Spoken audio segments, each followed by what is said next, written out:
August 24 சமூக சமத்துவ மாநாடு திண்டுக்கல்ல மாநில உணர் தமிழக மக்கள் முன்னேற்ற கழகம் அது ஒண்ணு. அப்புறம் அரசாணைகள் தேவேந்திர குல வேளாளர் என்ற அரசாணை கொடுத்ததுக்கு பாரத பிரதமர் அவர்களுக்கும் எதிர்கட்சி தலைவர் அண்ணன் எடப்பாடி அவர்களுக்கும் நன்றி தெரிவிக்கிற மூலமாக நாங்கள் நன்றி அறிவிக்கிறோம். இந்த மாதிரி தான் இன்னைக்கு செயற்குழு நடக்குது. இப்போ நீங்க கேள்வி தொடரலாம். தேவேந்திர குல வேளாளர் பட்டியல் என்று சொல்வதை விட பட்டியல் வெளியேற்றம் என்பது கோரிக்கை பல ஆண்டுகளாக இன்னைக்கு ஆரம்பிச்சது. நான் 45 ஆண்டுகளுக்கு முன்னாலே நான் பேசும்போது நான் எஸ்சிஎல் நாங்கள் கிடையாதுன்னு சொல்லி அப்பவே பேச ஆரம்பிச்சேன். அப்போ இவங்க யாருமே அதை பொறுப்பா எடுத்துக்கல. அப்பவே நான் சொன்ன தேவேந்திர குல வேளாளர்னு சொல்லும் போது கூட அந்த உட்பிரிவுகளை மட்டும் தான் பேசிட்டு இருந்தாங்க. 40 வருஷம் கழிச்சுதான் இப்போ அதுக்கு விடுதலை கிடைச்சு. தேவேந்திர குல அரசாணை அண்ணன் எடப்பாடி அவர்கள் முதலமைச்சராக இருக்கும்போது அவருடைய தலைமையில் எங்களுக்கு ஒப்புதலை கொடுத்து மத்திய அரசு விடுதலை கொடுத்தாங்கன்னு சொல்லலாம். ஒத்துமையா கொடுத்தாங்க. அதுக்கு நன்றி தெரிவிக்கல. இது வரைக்கும் இன்னைக்கு நன்றி தெரிவிக்கிற கூட்டமாக தான் திண்டுக்கல்ல மாநாடு நடக்கும். அதே மாதிரி பட்டியலிருந்து வெளியே போனா அதே மாதிரி 40 வருஷம் மேல இதை கேட்டுட்டு இருக்கோம். இப்போ எல்லா இடத்துலையும் இப்போ பரவாயில்லைச்சு. எல்லாருமே கேட்க ஆரம்பிச்சிட்டாங்க. வேணும் வேணும் நமக்கு ஸ்டேட்டஸ் வேணும், அந்தஸ்து வேணும், நம்மளை அசிவா பேசுறாங்க, எதிரி பேசுறாங்கிற மாதிரி அது சமத்துவம் வேணும்னா நமக்கு அரசாணை கண்டிப்பா பட்டியலிருந்து வெளியில போகும். அந்த கோரிக்கையை வலுத்துக்கிட்டு இருக்கு. கிடைக்கும் நம்பிக்கையோட. அது அந்த காலகட்டத்தில் தான் சொல்ல முடியும். ஏன்னா இப்போ தேர்தலை பத்தி நான் எதுவும் சொல்வதற்கு இல்லை. ஏன்னா இந்தியா லைன்ஸ்ல இருக்குங்கிறதுல மாற்றம் இல்லை, இருக்கிறான். ஆனா தேர்தல் கூட்டணி என்று சொல்லும் பொழுது தேர்தல் தெரிவித்த அந்த காலகட்டத்தில் தான் எந்த அணியோட கூட்டணி வைப்போம் தமிழக மக்கள் முன்னேற்ற கழகம் முடிவு செய்யும். தொடங்கிட்டோம். அப்படி ஒண்ணு நான் எதிர்பார்க்கல, நினைக்கல.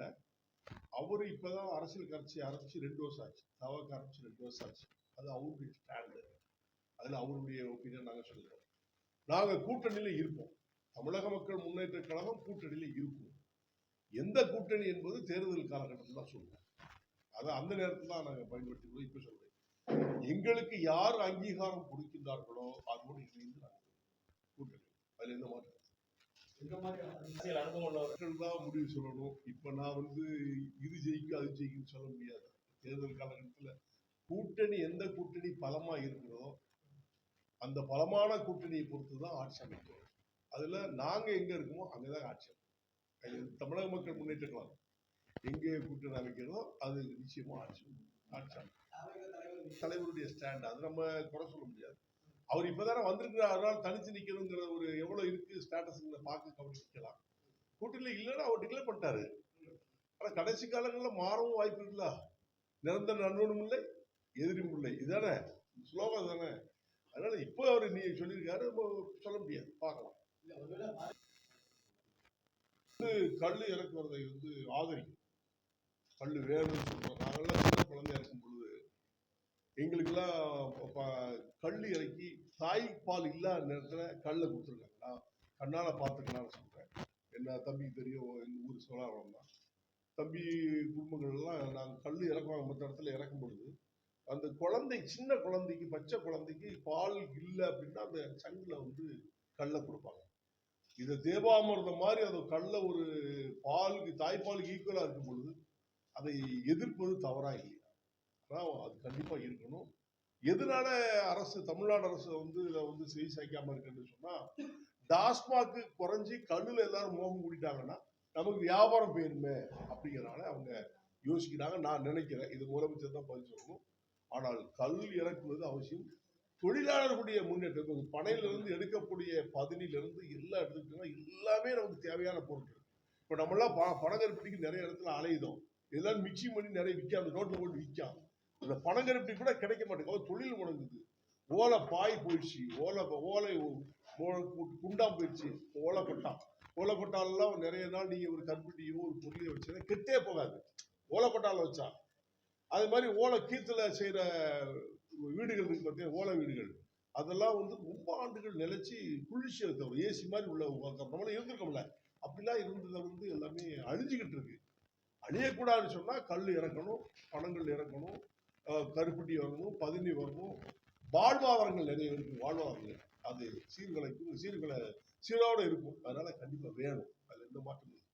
சார், எதிர்காலத்துல லாக்அப் நேரங்கள்ல நான் சொல்லியிருக்கிறேன், லாக்அப் எடுத்து தேவையில்லாத ஒன்று.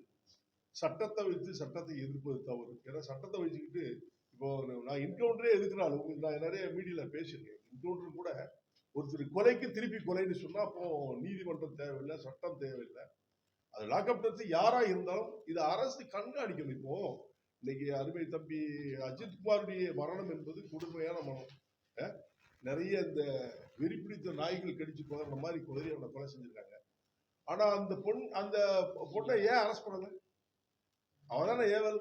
அந்த பொண்ணாலதானே அந்த பிரச்சனை வந்துச்சு. அந்த பொண்ணை ஏன் இப்போ வரைக்கும் கைது பண்ணலங்கிறத எல்லாரும் கேட்கணும். நான் மட்டும் கேட்கல, மக்கள் கேட்கிறாங்க, அரசியல் கட்சிகள் கேட்கறாங்க, மௌனம் சாய்க்கிறாங்க. ஏன்? அப்ப என்ன பேக்ரவுண்டு? இப்ப 5 பேர் வந்து ஒரு டீம்ல இருக்காங்கன்னா போலீஸ்காரங்க தான் இருக்கிறாங்க. அதுக்கு டீம் தலைவர் யாரு? இன்ஸ்பெக்டர், டிஎஸ்பி, எஸ்பி கண்ட்ரோல் தான் எல்லாமே. இவங்களை ஏன் சஸ்பெண்டோட நிறுத்திக்கிட்டீங்க? டிரான்ஸ்பர் தான், சஸ்பெண்ட் கூட கிடையாது. டிஎஸ்பி மட்டும் சஸ்பெண்ட் பண்ணாங்கன்னு நினைக்கிறேன். அந்த எஸ்பிஐ ஏன் சஸ்பெண்ட் பண்ணல? பண்ணணும்ல, சட்டம் அதுதானே. அப்ப சட்டம் வந்து ஏவுகணையை விட்டுவிட்டு அடிச்சவனை போய் பிடிச்சி நீங்க ரிமாண்ட் பண்ணி கொலைகேசில் உள்ள போட்டீங்கன்னா 5 பேர் குடும்பம் தான். அவன் செய்த தவறுக்கு அவனுக்கு தண்டனை தப்பு இல்லை, அவன் கொடுக்க வேண்டிய தண்டனை தான். ஆனால் அவங்க யாரு சொல்லி செஞ்சாங்க? நான் சொன்னாதானே என் பையங்க அடிப்பாங்க, அப்படிதான் அர்த்தம். அப்போ அவங்க சொன்ன அதிகாரியை ஏன் கைது பண்ணல? ஏன் அரசு மௌனம்